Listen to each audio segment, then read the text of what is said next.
الحمد لله يا رب العالمين الحمد لله يا رب العالمين السلام عليكم ورحمة الله وbarakatuh. Abonnement Maliku le secret sur le plateau, sur le nouveau plateau belle bade ngayabi ina fo awba kalama donc tuwa muna nala suna inshallah amna nga thème fo awye noé anga titre amna kuma fem ka bi question ba fla de biambi ambal makedo ko nale bi rapport kenale musoyi ko musoyi mituga nyade datu donc musoga nyeda tugi kasoro ali du rapport ke kasoro ali du nyeda lendo wa ode kada le fene musoga tugi nyeda le ko rapport ke kasoro nyebe nyona donc ko musoyi du nye kata dele de donc ko musoga nyeda tuguli kam se ka koroj men fawra suno ale rabi ga akilla do ta refe kaba donc ande la kuma nika mais an kuma na chewta de ka bo musoga nyeda tugo rapport ko nana o fana kumbe akacha nala sunamina o barachi akobe no abeke furu konana bashi tara nala sunama inshallah o kofe ambalma chedo fana ko musoka bolo koli ko fanflala c'est-à-dire muso mun bolo ko la ni mun bolo mako yafa bora kelen kale ga jatemena ko muso mun bolo mako kale be dia soro o la ka teme musoka mun bolo kora parce que ko muso fla wale bolo uchuati kelen ya le fait quoi donc vraiment boloko les raisons et wa mumbato musobe dia kateme boloko balia kwelma ode raison et wa mumbato obe musobe dia kateme boloko lenka donc vraiment misika mufora je crois que amna offre wala parce que yoro en filibi akoko nana kosobe mo ma yoro do famia ola muso yere fanfe donc ani chef fanfe donc Philippe badebe ako in konana ngana la sona amna bara chikara mumbe famia fena nala sona tamo in ngable les secrets de be kuma aw fe aba kalama déjà je crois que ni ko ngoni ambe ni maîtriser ni ala sona inshallah ala kan de me fena inshallah basitara jara nga se kana temu ma ni ba ni internet so ba so malik le secret youtube konana iban so youtube kona vitimati no bi ko ibo télécharger ko installer donc ni asebo ko nana malik le secret o banga fon yirida o la do bi lamen ke bi re kuna fon donc bo figa dla on san fela na la sona inshallah o ko fe fentama be am se ga munu ke le secret be se ga fentama ke de fura chaman biya kata ten muso asra ola e munye koyenge ni do koyon so ko nana walma e munye koyon muso e ni don tola do koyon so ko nana de même nganga sima ne le secret a dimatichi donc deme chaman biya munte o she pour l'homme be ika kursi konana ani tafe konana ani adama den yere konana bena ga sira do wuli anga sira we traditional makachaya je crois que ni o fanye ambe solution sur ni ala sona inshallah donc ni ban wole 77 39 39 02 ni an kongo na iban soro ni ba fe kan soro wati donné mali midi kata mali midi faut 17h les secrets be soro whatsapp kono be soro donc youtube kono plutôt appel direct là be soro whatsapp kono be soro appel fenda ni ala sona inshallah ni nana biga vocal bla et ka vocal te bon tout est secret ici fin be suturalen be en fait o de kama yere suturalen no ni ala ka je inshallah donc ni an wole fena et ka appel tita yorora a suturalen no ni ala sona inshallah donc je fais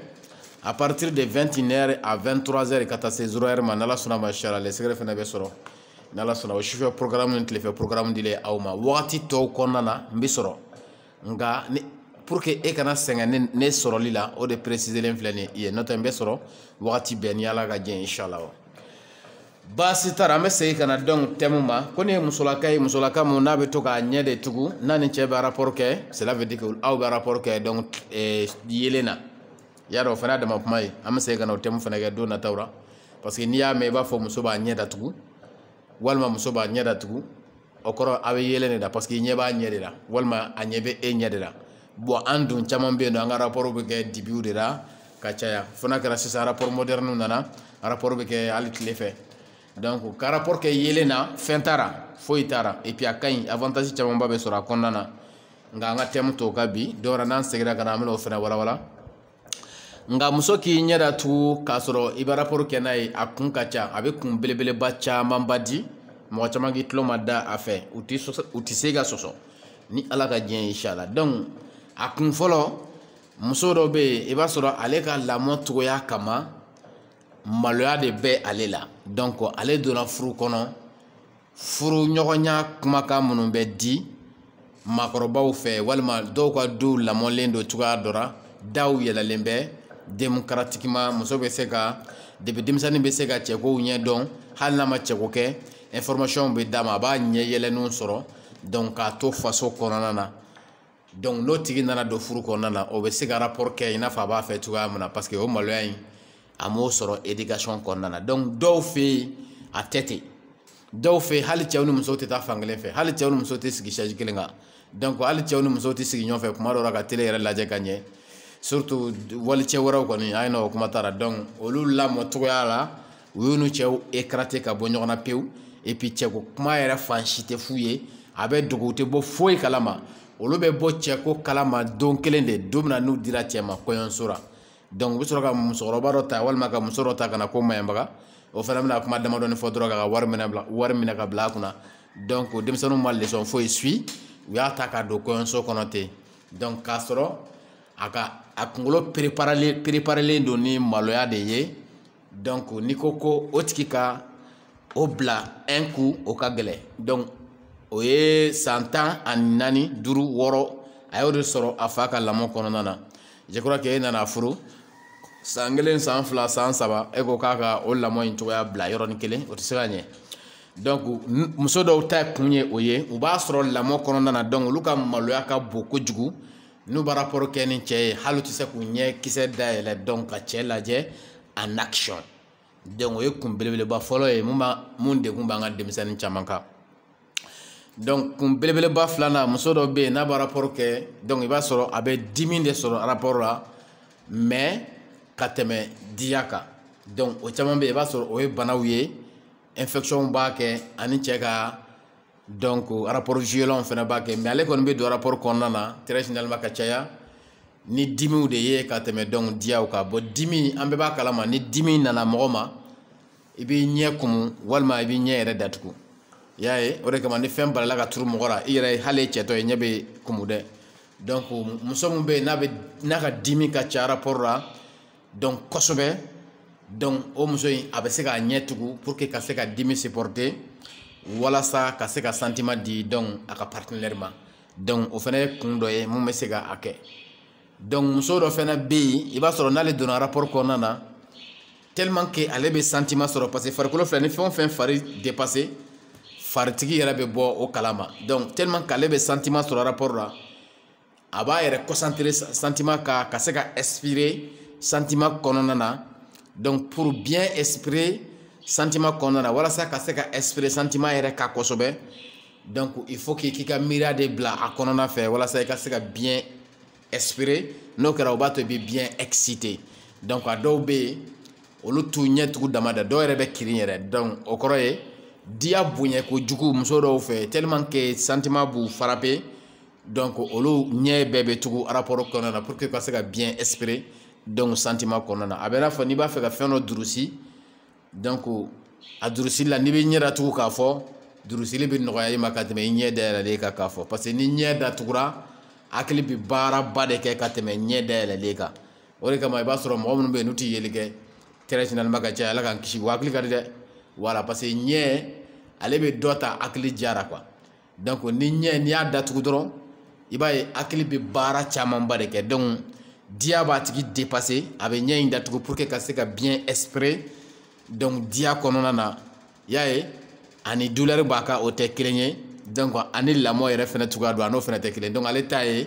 diya bonya kojugu ye a fan fɛ o ye muso dɔ ta ye donc muso dɔ ta tɛ o ye nka muso dɔ ta ye donc ale b'a kɛ de ni kɛlɛ sira ye kɔnɔnajuguya kama c'est à dire ko dɔ nana don a ni cɛ cɛ wari ko dɔ walima ko dɔ bɛ yen mun balalen bɛ cɛ kɛmɛ ka ko in négliger bon cɛ yɛrɛ fana kɛmɛ k'a yɛrɛ kɛ sebemɔgɔ ye sebemɔgɔ kɔrɔ ye di muso b'a bolo so kɔnɔ o le k'a ka kow ɲɛ muso ye a tɛ ka kow ɲɛ muso ye a bɛ taa kow de ɲɛ muso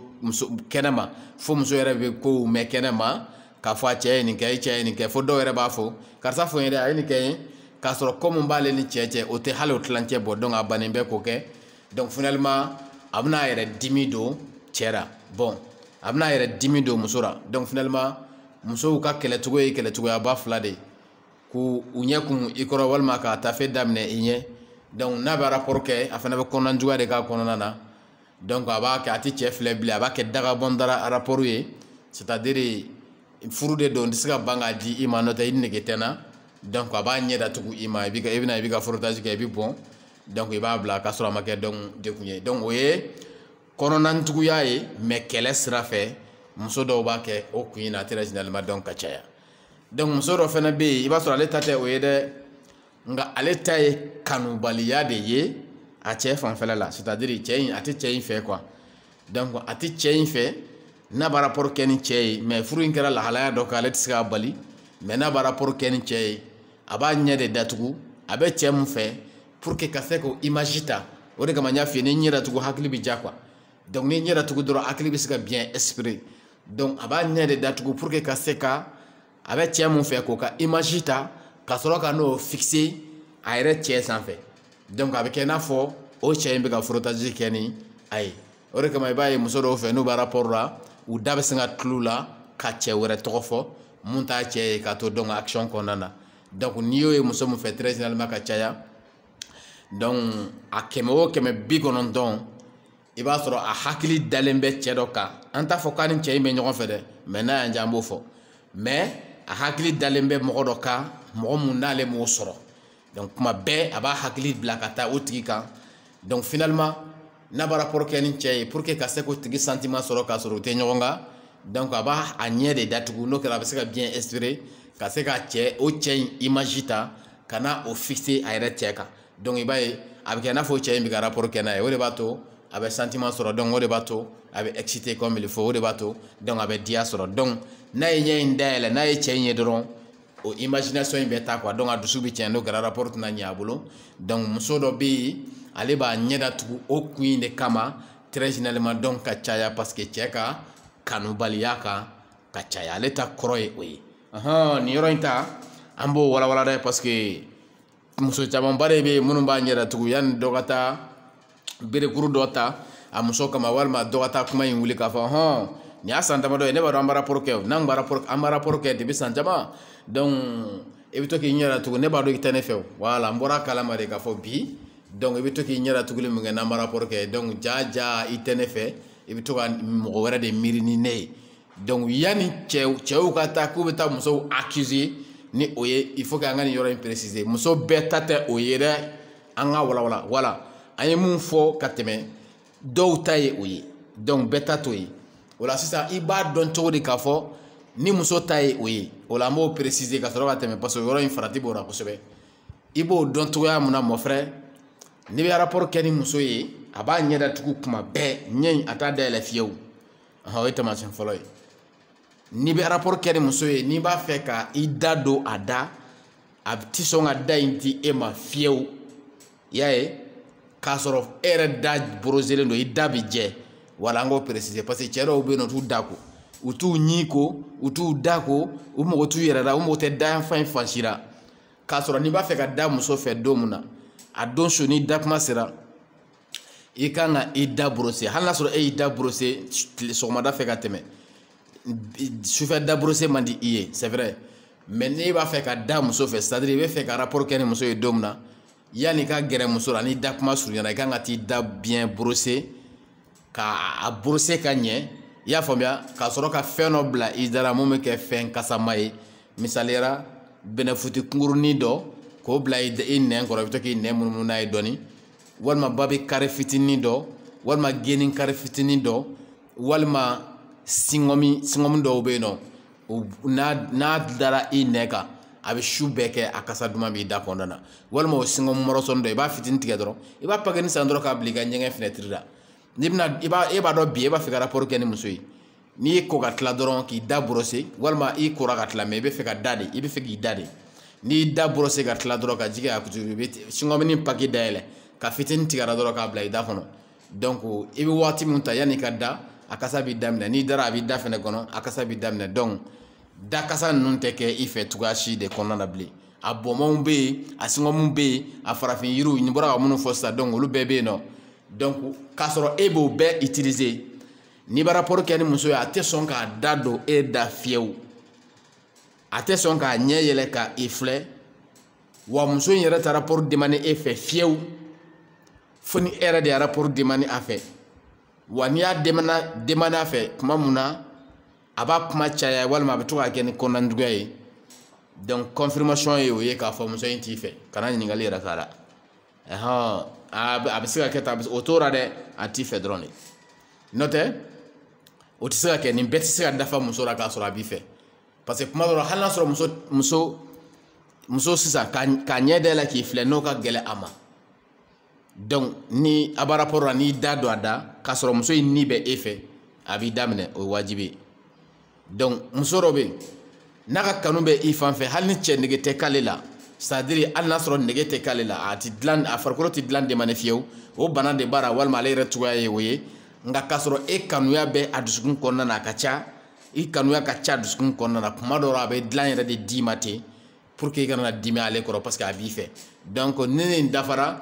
dilan a t'a ɲini fiyewu et puis n'a b'a di a b'a di ni kɔnɔnajuguya de fana ye a tɛ sɔn k'a da di i ma rapport kɔnɔna na wa a t'a ɲɛ dayɛlɛ k'i filɛ rapport kɔnɔna na donc ni ninnu dafara o tigi ta ye kanubaliya de ye kɔrɔ ye k'a fɔ o tigi t'i fɛ ale kana sɔɔli k'a la mais ɲɛ dayɛlɛli dama bɛ se ka na k'a sɔrɔ fɛbaliya fana tɛ ni kun minnu ye je crois que n bɔra ka olu ɲɛfɔ sisan n'ala sɔnna ma inchallah donc ninnu de ye kun ye mun b'a to muso t'i ɲɛ dayɛlɛ très généralement ka caya rapport kɔnɔna na wala minnu b'a rapport kɛ yelen na olu de ko don parce que ɲɛ dayɛlɛ ko kuma n'i y'o ma rapport la yelen ko kuma de don donc yelen yɛrɛ rapport avantage minnu b'a la a n'a kan ka kɛ cogoya mun na ani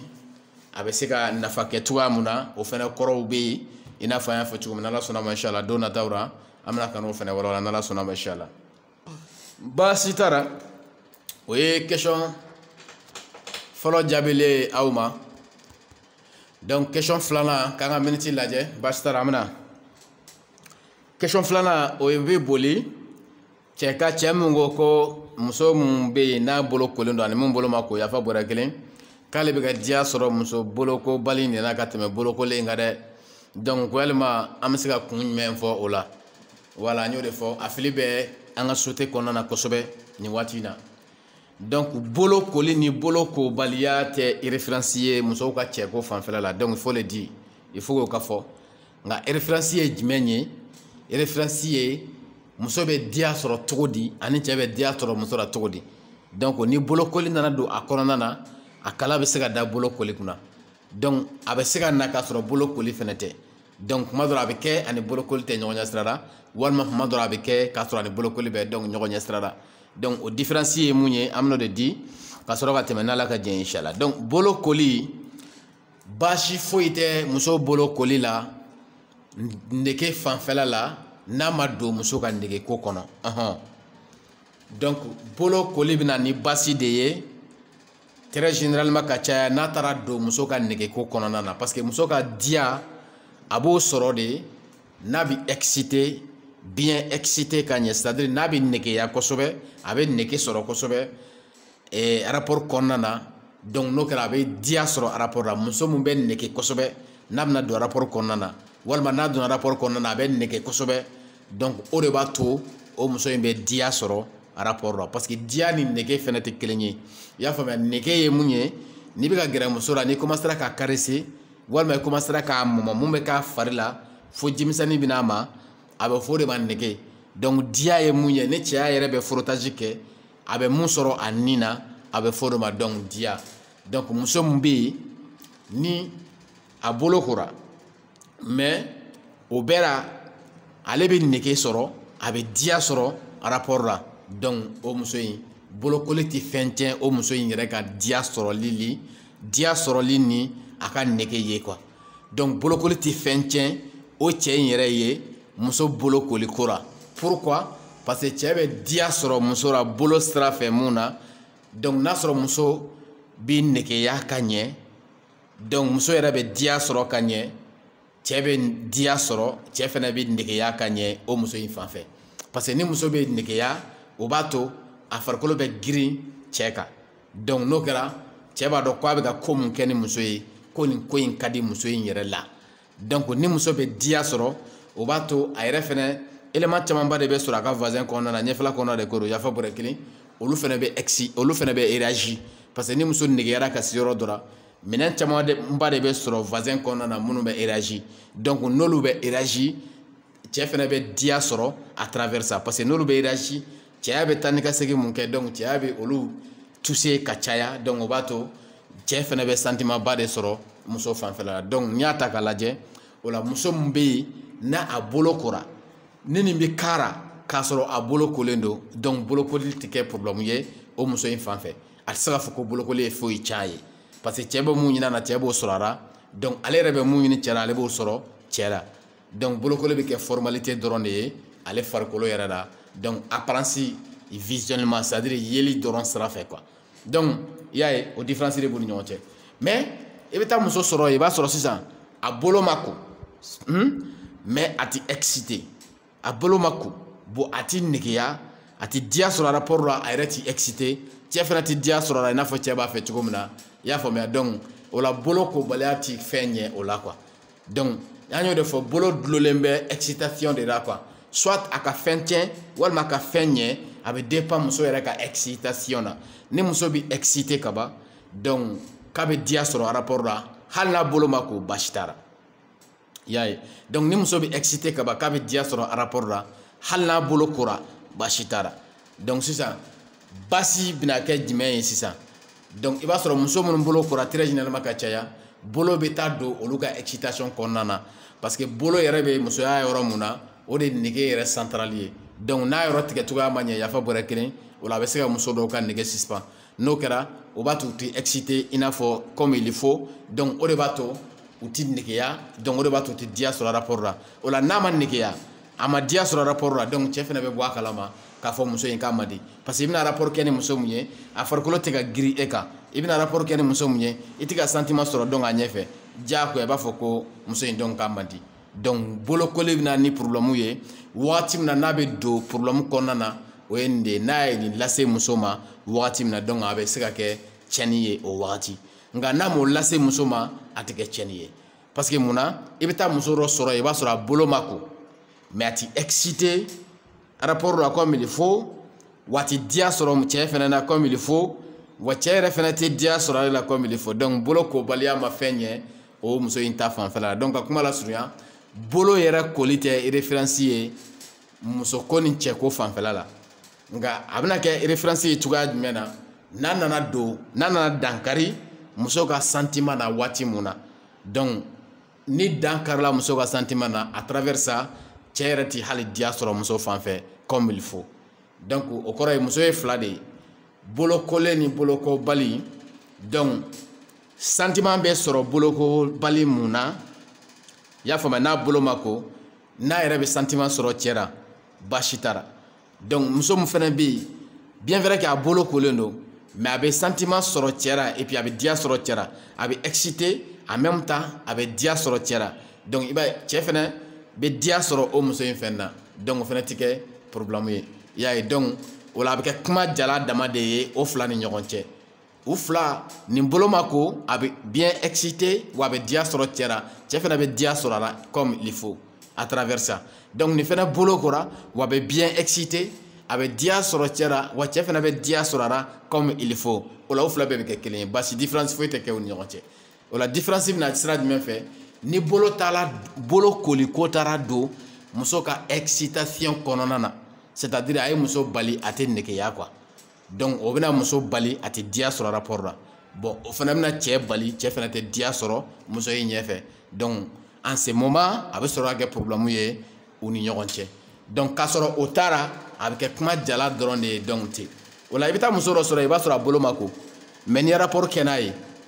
n'i ye rapport kɛ ni muso dɔ ye mun bolo kora i bɛ segin ka na rapport kɛ ni bolokobali ye tellement que a bɛ excité ani tellement que i bɛ diya mun sɔrɔ a la muso in ye bolokobali in na bolokolen in na donc o la bolo tɛ kɛ référence ye quoi référence ye mun ye dɔrɔn n y'o de fɔ aw ye excitation ni diya ni muso bɛ bien excité a b'a ka diya sɔrɔ cɛ la à travers ça cɛ fana bɛ diyaba sɔrɔ muso la fo de ka faamuya muso ni i fari bɛna kosɛbɛ i bɛ élargi donc o de b'a to cɛ fana bɛ damuba fana sɔrɔ e la parce que ni bɛ rapport kɛ ni muso ye n'i y'a yɛrɛ dɔrɔn k'a fɔ nin ka d'a ye ale yɛrɛ bɛ girin e kan rapport la o fana sentiment dɔ de ye cɛ ma donc n'i bɛ ka frottage kɛ ni muso ye fɛn camanba de bɛ yen minnu kan ka réagi voisin kɔnɔna na ni cɛ bɛ olu touché donc cɛ b'a fɔ ko muso ka di donc cɛ b'a fɔ ko a bɛ diyaba sɔrɔ o muso in na donc ni cɛ t'olu touché donc cɛ bɛ muso in détesté dɔɔni a mago bɛ diya min na a t'o sɔrɔ comme il faut donc o cogoya in na ni muso bolo ma ko n'o bɛ sɔrɔ a la baasi t'a la ni muso bolo kora n'o fana bɛ sɔrɔ a la baasi t'a la donc baasi bɛna k'a la mun na n'a ye o cɛ muso mun ye wagati mun na o wagati de la a bɛ sɔrɔ ka fɔ donc ko bolo koli kɛra baasi ye sinon bolo yɛrɛ jala koli ti muso goya bolo jala kobaliya fana ti muso diya nka diya ye musow ka nege ko cogoya de ye donc n'a taara impliqué o la dɔrɔn c'est à dire n'a taara don o ko kɔnɔna na o waati de a bɛna yɛlɛma ka kɛ donc problème donc ka kuma la surunya dɔrɔn mon frère degun mun bɛ sɔrɔ i ka nin waati in na bien vrai que muso mun b'i bolo n'a bolo ma ko n'i yɛrɛ fɛ i tɛ ka damuba sɔrɔ bolo nɔ tɛ bolo koli o ma a goya directement ni kuma ye quoi walima ni waleya dama ye mais a donna a kɔrɔ tɛ k'a fɔ ko ni ko ni kuma ye walima waleya dama ye o kɔrɔ tɛ k'a fɔ k'i bɛ muso fɛn o fɛn mun bolo ma ko mun bolo kora plutôt i bɛ muso fɛn o fɛn mun bolo kora k'o bɛɛ bɛ ten ayi e ta in de kɛra ten pourquoi parce que a bolo ko cogoya ma ɲɛ donc a taara don a ka excitation kɔnɔna na donc a tɛ ka damu sɔrɔ comme il faut à travers ça e fana tɛ ka diya sɔrɔ muso in na parce que a ɲɛfɛla tɛ ka réagir i n'a fɔ muso yɛrɛ normal ɲɛfɛla kan ka réagir cogoya min na yafa bɔra kelen donc o la o kɛra degun ye e ta in de la nka muso bolo kolen bɛɛ tɛ ten donc fɛn o fɛn n b'i excité a bɛ damu sɔrɔ diyagoya o ni bolokobaliw bɛɛ ye kelen ye bolokobali bɛɛ fana tɛ bolokobali mun fana n'a bɛ excité n'a bɛ damu sɔrɔ donc olu bɛɛ ye kelen ye cɛw bolo donc n'a taara don damu sɔrɔbaliya in kɔnɔna na que ça soit i bolo kora ou pas en ce moment a bɛ sɔrɔ ka kɛ problème ye n'Ala ka diɲɛ inchallah i y'a faamuya donc o degun de bɛ aw kan o la i bɛ furaw de ɲini sisan mun bɛ se ka muso bila ka excité waati la waati mun n'a bɛna don rapport kɔnɔna na pour que a yɛrɛ ka girin e kan ani pour que a ɲɛfɛla ka réagir yafa bɔra kelen i n'a fɔ i b'a fɛ cogo min na o b'a to e yɛrɛ bɛ sentiment ba sɔrɔ muso in yɛrɛ la n'Ala sɔnna ma inchallah donc n'a b'o furaw fɛ olu fana bɛ sɔrɔ le secret bolo an b'a d'i ma bolokoli kura an t'a fɔ n ka mi kɛnɛya bolokoli kura dɛ nka an bɛ fura kɔni d'i ma mun bɛ i bien excité i bɛ excité et puis cɛ bɛ damuba sɔrɔ i la n'i bɛna rapport kɛ i b'a utiliser wa nege bɛ n'i na cɛ bɛ diya mun kɔ a b'o fana sɔrɔ i la ni Ala ka diɲɛ inchallah mais k'i bolo segin ka na o fura t'an bolo mais sisan an y'a mɛn ko faransi bɛ k'o kɛ sisan ka to ka yɔrɔ opérer k'a labɔ kɛnɛma bon an m'o daminɛ fɔlɔ an ma o ɲɛɲini fɔlɔ yɛrɛ mais k'i to o cogoya in na i ka damu sɔrɔ cɛ la ani cɛ ka damuba sɔrɔ i la n'a fɔ i bolo ma ko olu kɔni furaw bɛ sɔrɔ an bolo n'Ala ka diɲɛ inchallah ɲɔbugu ɲɔw de don takanw b'a la fɛnɛ n'i ye weleliw kɛ a takanw ye mun ye olu bɛ f'i ye n'Ala ka diɲɛ inchallah donc toujours Malick le secret n'i b'a ɲini internet sɔrɔ i b'a sɔrɔ Malick le secret i b'an sɔrɔ internet ka di ni mago bɛ kunnafoni wɛrɛ fɛnɛ na i bɛ se ka daw gosi 77 39 39 0 de n'i ye daw gosi dana yɛlɛ i ye ni dama yɛlɛ kɔrɔ de k'a fɔ jama ka ca dɔɔni k'i patiente dɔɔni kɔfɛ ko daw kuna yɛlɛ i ye n'Ala ka diɲɛ inchallah donc groupe fɛnɛ b'an bolo an ka groupe ye groupe professionnel ya de don vidéo bɛ bila ka audio bɛ bila ka photo bɛ bila ka leçon minnu bɛ di leçon professionnel de don ni Ala ka diɲɛ inchallah n'i yɛlɛla ka i yɛrɛ bɛna dɔn k'a fɔ ko kow bɛ yen siga foyi t'a la cɛnimusoya fanfɛla kɔni na ayi k'a sɔrɔ dajuguyaba ma f'i ye nka a don bɛ k'a kɔnɔ k'a sɔgɔbɛ k'a sɔgɔnɔna yɛrɛ de bɛɛ walaka k'a da kɛnɛ ka groupe sanfɛ n'Ala ka diɲɛ a tɛ wuli cɛ fanfɛ ani muso fanfɛ i fana bɛ kɛ professionnel ba de ye n'Ala sɔnna ma inchallah donc n'i bɛ weleliw kɛ 77 39 39 0 de n'Ala sɔnna ma inchallah ɲɔbugu ɲɔw don n'i ye weleli kɛ inchallah ta kan ye mun ye o bɛ f'i ye assalamu alaikum wa rahmatullah alhamdulillah ya rabbil alamin